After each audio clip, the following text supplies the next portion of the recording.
व्यक्त करता हूं। धन्यवाद।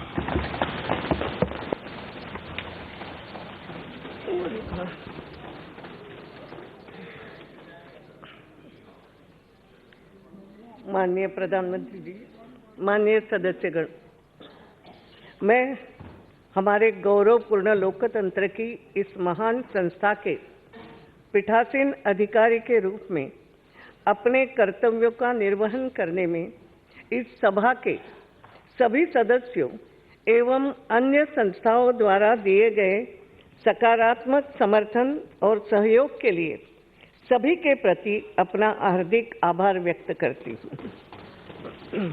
16वीं लोकसभा के अंतिम सत्र के समापन पर मैं ऐसा महसूस करती हूँ कि अब उचित समय आ गया है जब हम इस बात का आत्मावलोकन करें कि विगत 5 वर्षों में जन अपेक्षाओं की कसौटी पर इस सभा की उपलब्धियां क्या रही और किन विषयों पर हमें और काम करना है, इसका हम निष्पक्ष विश्लेषण करें। मुझे इस बात की खुशी है कि इन 5 वर्षों में अनेक अच्छे व ऐतिहासिक पल मिले एवं देश के लोगों के लिए काम करने का इस सर्वोच्च पद की संवैधानिक जिम्मेदारी निभाने का सौभाग्य मिला। वही दुखी भी हूँ क्योंकि कुछ अच्छे साथी, कुछ मार्गदर्शक हमें सदा के लिए छोड़कर चले गए। माननीय अटल जी, जॉर्ज फर्नांडिस जी, हमारे सोमनाथ जी, प्रिय अनंत जी एवं लोकसभा के हमारे कई साथी उनमें सम्मिलित है। एक दार्शनिक के अंदाज में अगर कहूँ तो क्या खोया क्या पाया, पर जीवन का सत्य यही है, चरे वेती अर्थात चलते रहो निर्बाध, सतत और निरंतर। संतोष है कि हमने सही दिशा में बढ़ने का प्रयास किया है और देश आगे की तरफ चल रहा है। विकास का चक्र चला है, जनता की अपेक्षाएं एवं आकांक्षाएं बढ़ी हैं, साथ ही लोगों की लोकतंत्र में आस्था अडिग बनी हुई है। 16वीं लोकसभा का गठन 18 मई 2014 को हुआ था और सभा की पहली बैठक 4 जून 2014 को हुई थी। कुल मिलाकर आज तक इसमें 331 बैठकें हुई। 6 जून 2014 को इस सभा ने आप सभी ने अध्यक्ष के सम्मानित पद पर निर्विरोध चुनकर मुझे अपार सम्मान दिया, जिसके लिए मैं आप सभी का विनम्र आभार व्यक्त करती हूँ। मेरे साथी डॉक्टर एम तंबीदुरई, उनको भी 13 अगस्त 2014 को उपाध्यक्ष के रूप में निर्विरोध चुना गया था। संविधान की गरिमा के अनुरूप एवं अपने सम्मानित पूर्ववर्तियों द्वारा स्थापित नियमों और परिपाटियों के आधार पर मैंने और हमारे उपाध्यक्ष जी ने अपनी क्षमताओं के अनुसार इस सदन की कार्रवाइयों और चर्चाओं के निष्पक्ष संचालन के साथ साथ सभा की गरिमा को बनाए रखने का भरसक प्रयास किया। जिस कर्तव्य निष्ठा और सुयोग्य रीति से प्रतिष्ठित सभापति तालिका पैनल ऑफ चेयरपर्सन्स के साथियों ने सभा की कार्रवाइयों का संचालन किया है, मैं उनके प्रति भी अपना आभार व्यक्त करती हूँ। लोकतंत्र में जनता की सामूहिक अभिलाषा, अपेक्षाओं एवं आशाओं पर सकारात्मक ढंग से विचार करने एवं उन्हें पूर्ण करने की जो जिम्मेदारी इस सदन को सौंपी गई थी, उसी के अनुरूप सदन ने कार्य करने का प्रयास किया है, ऐसा मैं मानती हूँ।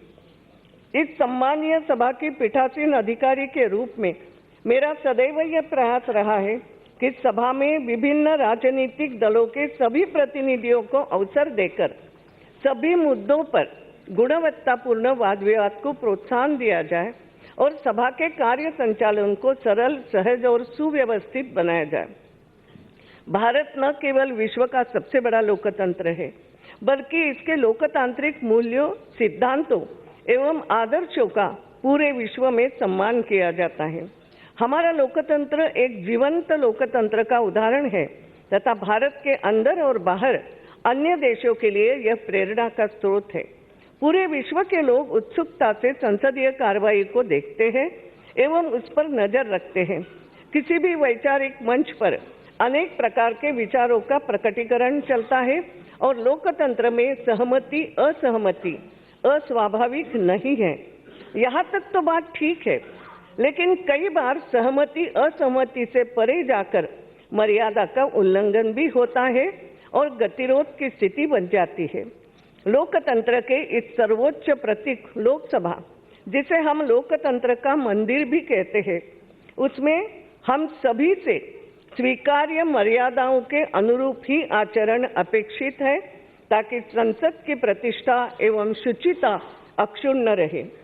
संसदीय स्थायी समितियों और संसदीय समितियों का कार्यकरण फंक्शनिंग भी वर्तमान लोकसभा के दौरान प्रभावी और कुशल रहा और उन्होंने कई महत्वपूर्ण सिफारिशें भी की। लोकसभा की स्थायी समितियों ने 730 प्रतिवेदन प्रस्तुत किए। मुझे यह बताते हुए प्रसन्नता हो रही है कि माननीय सदस्यों ने लगभग सभी अवसरों पर समितियों के समक्ष आए मुद्दों और समस्याओं पर निष्पक्ष रूप से विचार किया है। कार्यपालिका का उत्तरदायित्व सुनिश्चित करने हेतु प्रश्न पूछना सदस्यों के हाथों में एक महत्वपूर्ण साधन है। 16वीं लोकसभा में 6,460 स्टार्ट क्वेश्चन सूचीबद्ध हुए और जिनमें से 1,178 प्रश्नों के मौखिक उत्तर दिए गए। मैंने अलग अलग दलों, चाहे वो छोटे हो या बड़े, उनके सदस्यों को पूरक प्रश्न पूछने का अवसर प्रदान करने का भरसक प्रयास किया। 73,405 अनस्टार्ड क्वेश्चंस, उसके साथ शेष तारांकित प्रश्नों के लिखित उत्तर भी सभा पटल पर रखे गए। आधे घंटे की 5 चर्चाएं, हाफ एन आवर डिस्कशन, ये भी चर्चा हेतु ली गई। 16वीं लोकसभा के दौरान 219 विधेयक इंट्रोड्यूस किए गए। 205 सरकारी विधेयक सभा द्वारा स्वीकृत हुए और 9 सरकारी विधेयक वापस लिए गए। 16वीं लोकसभा के दौरान कुछ महत्वपूर्ण विधेयक पारित हुए, जिसमें कुछ विधेयक निम्नलिखित हैं: the black money and imposition of tax bill, the juvenile justice, the insolvency and bankruptcy code, the benami transactions amendment bill 2016, the Constitution 101st Amendment Bill 2016 regarding introduction of the Good and Service Tax, and to confer simultaneous powers on Parliament as well as the state legislatures, including union territories with legislature. The Integrated Goods and Service Tax Bill 2017, Aadhaar of Financial and Other Subsidized Benefits and Service Bill 2016, the Mental Health Care Bill, the Constitution 102nd Amendment Bill 2018 regarding Constitution of the National Commission for Backward Classes under the newly inserted Article 338B of the Constitution, the Fugitive Economic Offender Bill, the Scheduled Caste and Scheduled Tribes Prevention of Atrocities Amendment Bill, and the Constitution 103rd Amendment Bill, जो कि उच्च शिक्षण संस्थानों और राज्यों के अधीन सेवाओं में प्रारंभिक नियुक्ति में आर्थिक रूप से कमजोर वर्गों के आरक्षण से संबंधित है। जहां तक गैर सरकारी सदस्यों के कार्य हैं, 16वीं लोकसभा के दौरान 1,117 गैर सरकारी सदस्यों के विधेयक इंट्रोड्यूस किए गए। महत्वपूर्ण विषयों पर गैर सरकारी सदस्यों के संकल्प पारित किए गए। 16वीं लोकसभा के दौरान संबंधित मंत्रियों ने 23,808 पत्र सभा पटल पर रखे। इस लोकसभा के दौरान सदस्यों ने प्रश्नकाल के पश्चात और उस दिन की बैठक के अंत में 6,244 अविलंबनीय लोकमत शून्यकाल के मामले में उठाए। माननीय सदस्यों के ने नियम 377 के अधीन भी 4,718 मामले उठाए। पीठासीन अधिकारी के रूप में मैंने विनम्रतापूर्वक सदस्यों को महत्वपूर्ण मामले उठाने के अधिकतम अवसर प्रदान करने का प्रयास किया और यही दृष्टिकोण अपनाते हुए मैंने एक स्थगन प्रस्ताव की भी अनुमति प्रदान की, जो ध्वनिमत से अस्वीकृत कर दिया गया। सदस्यगण, विपक्ष ने अविश्वास प्रस्ताव की सूचनाएं दी। अविश्वास प्रस्ताव पर 11 घंटे से अधिक चर्चा चली और मत विभाजन के बाद यह प्रस्ताव अस्वीकृत हुआ। मैंने ध्यानाकर्षण प्रस्ताव के अंतर्गत बड़ी संख्या में मामलों के लिए अनुमति प्रदान की, जिससे सदस्यों को उनके द्वारा उठाए गए मामलों के उत्तर मंत्रियों से प्राप्त करने में मदद मिली। वास्तव में इस अवधि के दौरान 18 ध्यानाकर्षण के मामले उठाए गए मंत्रियों ने विभिन्न महत्वपूर्ण विषयों पर करीब 659 वक्तव्य भी दिए। 16वीं लोकसभा के दौरान महत्वपूर्ण विषयों पर नियम 193 के अधीन 33 अल्पकालिक चर्चाएं हुई, जिनमें से लगभग 9 अल्पकालिक चर्चाएं पर आंशिक चर्चा हुई। इस लोकसभा के दौरान मैंने सदस्यों की सहायता के लिए एक पहल के रूप में अध्यक्षीय शोध कदम SRI का गठन किया। SRI ने विभिन्न विषयों पर अनेक प्रस्तुतिकरण किए, जिनसे चर्चा के दौरान सदस्यों को विभिन्न महत्वपूर्ण विषयों पर गहन अध्ययन के लिए प्रभावी सहभागिता करने में मदद मिली। सदस्यों से प्राप्त फीडबैक, अभी भी लोगों ने कहा, उसके अनुसार इससे उन्हें सभा में सक्रिय भागीदारी एवं गंभीर चर्चा में सहायता मिली। SRI के तत्वावधान में विविध विषयों पर 37 वर्कशॉप आयोजित किए गए। साथ ही SRI द्वारा 2 सम्मेलन भी आयोजित किए गए, जिनमें 5-6 मार्च 2016 को आयोजित नेशनल वुमेन लेजिस्लेटर्स कॉन्फ्रेंस प्रमुख थी, जिसकी theme empowered women empowering nation ऐसी थी। SRI द्वारा युवा विद्यार्थियों हेतु 1 व 3 महीने का इंटर्नशिप प्रोग्राम प्रारंभ किया गया, जिसमें युवाओं ने बहुत रुचि दिखाई है और विदेश की अनेक संसदों ने भी इससे लाभान्वित होने की इच्छा व्यक्त की है। इसका उद्देश्य इतना ही था कि हमारे जो युवा है, जिन्होंने 12वीं पास की है, ग्रेजुएट है, वो यहाँ आकर के सदन का कार्य भी देखे, समझे व्हाट इज पार्लियामेंट, समितियों का काम कैसे होता है, ये युवा हमारे समझते हैं इसमें आकर के। साथ ही SRI के अंतर्गत संसदीय प्रणाली एवं कामकाज से संबंधित विषयों पर शोध करने वाले शोधार्थियों के लिए फेलोशिप स्कीम भी प्रारंभ की गई है। मैं इंटर्नशिप एवं फेलोशिप समितियों, इसमें भी हमारी सदस्यों की ही हमने समितियां बनाई थी जो ये सब काम देखते थे। इन सभी सदस्यों का भी मैं धन्यवाद देती हूँ।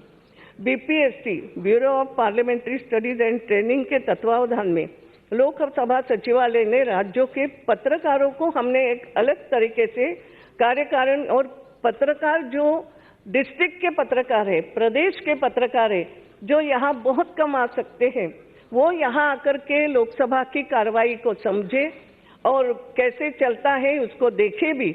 और इसलिए ऐसे विधानसभाओं के मीडिया कर्मियों के लिए भी प्रबोधन के कार्यक्रम आयोजित किए और जिनसे खुशी होती है 23 राज्यों के करीब 435 पत्रकार एवं मीडिया कर्मी लाभान्वित हुए हैं। इंडियन पार्लियामेंट्री ग्रुप के तत्वावधान में वर्ष 2018 में नेशनल लेजिस्लेटर्स कॉन्फ्रेंस का आयोजन किया गया था, जिसकी थीम वी फॉर डेवलपमेंट थी। इसमें देश के 115 एस्पिरेशनल डिस्ट्रिक्ट्स के विकास पर विस्तृत चर्चा हुई, जिसमें नीति आयोग के 20 उपाध्यक्ष और सदस्य, विशेष विशेषज्ञों और मैं कहूँगी कि हमारे कई वरिष्ठ सांसद भी इसमें शामिल भी हुए और उन्होंने आए हुए जनप्रतिनिधियों का मार्गदर्शन भी किया। मैं उसको धन्यवाद देती हूँ। माननीय सदस्यगण, इस सचिवालय को पेपरलेस बनाने की दिशा में एक पहल करते हुए मैंने सभा पटल पर सदस्यों द्वारा सूचना ऑनलाइन प्रस्तुत करने के लिए एक ई-पोर्टल की शुरुआत की है और यह परियोजना काफी सफल रही है। सदस्यों ने विभिन्न सूचनाओं को सभा पटल पर ऑनलाइन प्रस्तुत करना शुरू कर दिया है।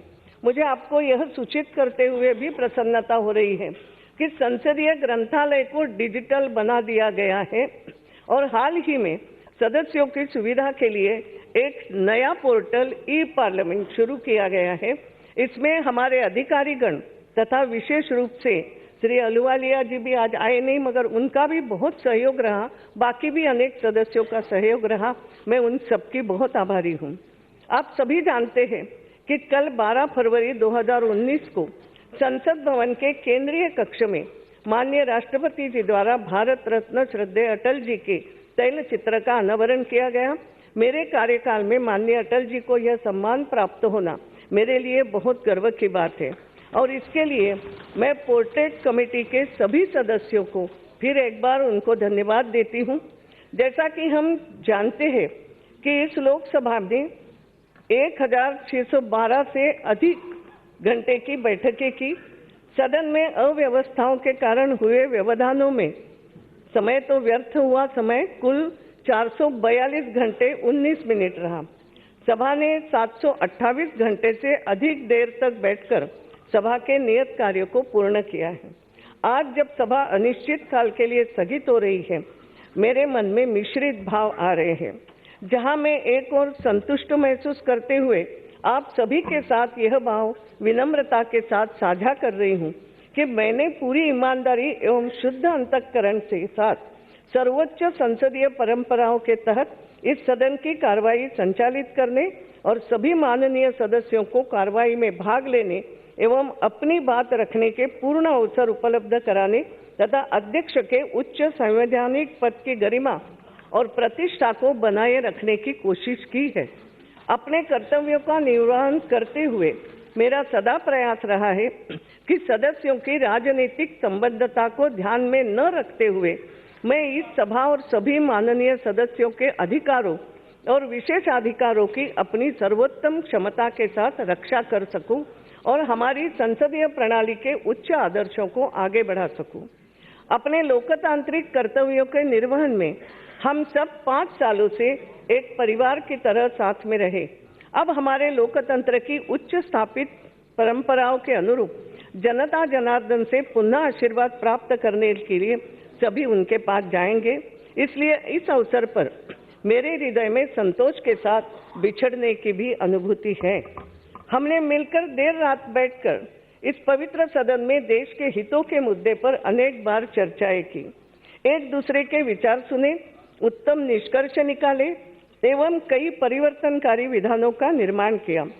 सभा ने कई ऐसे फैसले लिए जिससे नए भारत के निर्माण का मार्ग प्रशस्त हुआ है, जिनसे हमारी तरक्की एवं गरीबों तथा वंचितों को अधिकार दिलाने की महत्वपूर्ण पहल की गई। एक बार फिर समाज के सभी वर्गों के प्रति उनके समर्थन और सहयोग के लिए मैं इस सभा का आभार व्यक्त करना चाहूंगी। हालांकि इस सम्माननीय पद सदन के पीठासीन अधिकारी के रूप में मेरे द्वारा अपने कर्तव्यों और जिम्मेदारियों का निर्वहन करने में कुछ आशाएं पूरी नहीं हो पाई होगी। कभी कभी कुछ साथियों के मन में निराशा और मायूसी का भाव भी आया होगा, परंतु मैंने अपनी सर्वोच्च क्षमता एवं निष्ठा के साथ सदन के संचालन की कोशिश की। इस सदन के सुचारू संचालन में सहयोग और समर्थन देने के लिए मैं माननीय प्रधानमंत्री श्री नरेंद्र मोदी जी, राजनाथ सिंह जी, सभी विपक्षी दलों के नेताओं, बीएससी के सभी सदस्य, इसमें पूर्व संसदीय कार्य मंत्री स्वर्गीय श्री अनंत कुमार जी, इनका बहुत बड़ा योगदान है, वर्तमान संसदीय कार्य मंत्री, उनके सहयोगी राज्य मंत्री का भी मैं आभार व्यक्त करती हूँ। इस सदन के पीठासीन अधिकारी का महत्वपूर्ण कर्तव्य साझा करने के लिए मैं माननीय उपसभापति डॉक्टर एम थंबीदुराई जी, उन्होंने तो ऐसा किया है कि जितनी देर कहूँ वो सभा के संचालन के लिए बैठते थे, कभी उन्होंने ना नहीं कही। इसके लिए वास्तव में बहुत आभारी हूँ मैं। सभापति पैनल के सदस्य श्री आनंदराव अड़सुल जी, श्री अर्जुन चरण सेठी जी, हुकुमदेव नारायण यादव, के.एच. मुनियप्पा जी, श्री के. Narayan Rao, doctor P. Venugopal, Shri Prahlad Joshi, Shri Raman Deka, Shrimati doctor Ratna day और श्री कलराज मिश्रा जी, इनको सभी को मैं धन्यवाद देती हूँ। मैं सभी दलों एवं समूह के नेताओं एवं सभी माननीय सदस्यों को हमारे संसदीय लोकतंत्र को चलाने में उनके सहयोग एवं योगदान के लिए धन्यवाद देना चाहती हूँ। मैं सभी सदस्यों द्वारा अध्यक्ष पीठ के प्रति दर्शाए गए सम्मान के लिए उनके प्रति अपना हार्दिक धन्यवाद और आभार व्यक्त करती हूँ। इस सम्मानीय सभा के संचालन में सतत शक्ति स्रोत और सहयोगी बने रहने के लिए लोकसभा की महासचिव और उनकी टीम के अधिकारियों, दोनों मार्शलों का भी मैं बहुत आभार व्यक्त करती हूँ। सतत उनका सहयोग मिलता रहा है, तो मैं आप सभी का आभार करती हूँ। लोकसभा सचिवालय के साथ साथ मेरे अपने अध्यक्ष कार्यालय के सभी कर्मचारियों के प्रति लोकसभा से संबंधित सभी कार्यों का प्रतिबद्ध, कुशल और पेशेवर रूप से निष्पादन करने के लिए अपना आभार व्यक्त करती हूँ। मैं संसदीय कार्य कवर करने के लिए और लोकतंत्र के सजग प्रहरी बने रहने के लिए सभी मीडिया कर्मियों के प्रति भी अपना धन्यवाद ज्ञापित करती हूँ। संसदीय सुरक्षा सेवा, सीआरपीएफ, सीआईएसएफ, दिल्ली पुलिस और अन्य सुरक्षा एजेंसियों जो सजगता से संसदीय परिसर की संरक्षा कर रहे हैं, उनकी भी मैं प्रशंसा करती हूँ और धन्यवाद देती हूँ। बागवानी विभाग, क्योंकि आप आते हो तो अच्छे अच्छे फूल देख करके सबका मन उल्लासित ही रहता है, तो बागवानी विभाग और अन्य सहयोगी एजेंसियों सहित केंद्रीय लोक निर्माण विभाग का भी धन्यवाद करती हूँ, जिन्होंने अपना मूल्यवान सहयोग दिया। माननीय सदस्यगण, 16वीं लोकसभा के जो सभी प्रभावी उद्देश्यों के लिए आज समाप्त हो रही है, उसके साथ मैं भी लोकसभा अध्यक्ष के रूप में इस सभा में आपको संबोधित कर रही हूँ। लोकतंत्र के एक विनम्र सेवक के रूप में मुझे इस महान संस्था के माध्यम से राष्ट्र की सेवा करने का महान अवसर प्राप्त हुआ। इस देश के नागरिकों एवं प्रवासी भारतीयों से लोकसभा अध्यक्ष की भूमिका रूपी अत्यंत महत्वपूर्ण मुद्दे पर संस्था एवं संविधान के सिद्धांतों के अनुरूप तथा मेरे सैद्धांतिक रुख पर प्राप्त व्यापक जनसमर्थन एवं सराहना से मुझे विनम्र संतोष की अनुभूति हो रही है। संसद के दोनों सदनों के कार्यों में समन्वय के लिए मैं राज्यसभा के वर्तमान तथा पूर्व सभापति महोदय के प्रति भी आभारी हूँ। मैं माननीय राष्ट्रपति महोदय तथा पूर्व राष्ट्रपति जी को भी उनके द्वारा दिए गए कुशल मार्गदर्शन के लिए अपनी ओर से तथा इस सभा की ओर से हृदय से कृतज्ञता व्यक्त करती हूँ। लोकसभा की अवधि पूर्ण होने वाली है। संविधान के अनुरूप शीघ्र ही अब लोकतंत्र का महापर्व चुनाव होगा, जिसमें जनता जनार्दन को अपने बहुमूल्य मतदान का अवसर मिलेगा। मुझे आशा है आप सभी ने अपने अपने संसदीय निर्वाचन क्षेत्र में मतदाताओं की आशाओं एवं आकांक्षाओं के अनुरूप कार्य किया होगा और आशा करती हूँ कि आज आशीर्वाद भी मिला है माननीय मुलायम सिंह जी का कि भविष्य में भी आप उनकी आशाओं एवं अपेक्षाओं पर खरे उतरेंगे और जनसेवा के प्रति समर्पित रहेंगे। उनका आशीर्वाद सभी को है, सभी को। माननीय सदस्यगण, आप सभी ने मुझे यह जो अवसर प्रदान किया उसके लिए पुनः सभी का आभार मानती हूँ। एक बात और भी कहूँगी, हो सकता है सभा के संचालन के समय किसी से कुछ कटु शब्द बोले होंगे, कुछ थोड़ा ऊंचे स्वर में मैंने बोला भी होगा, वो भी केवल सभा सुचारू रूप से चले इसलिए बोला होगा। मगर इसके लिए मैं अगर किसी का दिल दुखा हो तो मैं आज हृदय से उनकी भी माफ़ी मांगती हूँ कि यह केवल सभा के लिए किया गया था। इस महान संस्था का काम भी निकटता से मैंने इस कामकाज को इसके समग्र गौरव तथा बृहत्तर सफलता के साथ पूरा होते मैंने भी देखा। मेरे कर्तव्य निभाने के प्रयास में किसी को कष्ट हुआ हो तो पहले ही कहा कि मैं क्षमा प्रार्थी हूँ। आगामी लोकसभा के चुनाव में सफलता के लिए आप सभी को मैं हार्दिक शुभकामना देती हूँ। और अब मुझे लगता है हम सभी ने मिल कर के इस देश के लिए, इस देश के लोगों के लिए, अपने स्वयं के लिए भी हम सभी मिलकर एक प्रार्थना करें। सर्वे भवन्तु सुखिना, सर्वे सन्तु निरामया, सर्वे भद्राणि पश्यन्तु, माँ कश्चित् दुःख भाग भवेत्। किसी को भी कभी दुख नहीं हो, हम इसीलिए काम करते रहते हैं और करते रहेंगे। और इसलिए मैं आप सभी को फिर एक बार धन्यवाद देती हूँ। स्कूल जैसा लगा आपको ना? जाते जाते शिक्षक की भूमिका, आप बोलते हो ना मैं कठोर टीचर भी हूँ, गुस्सा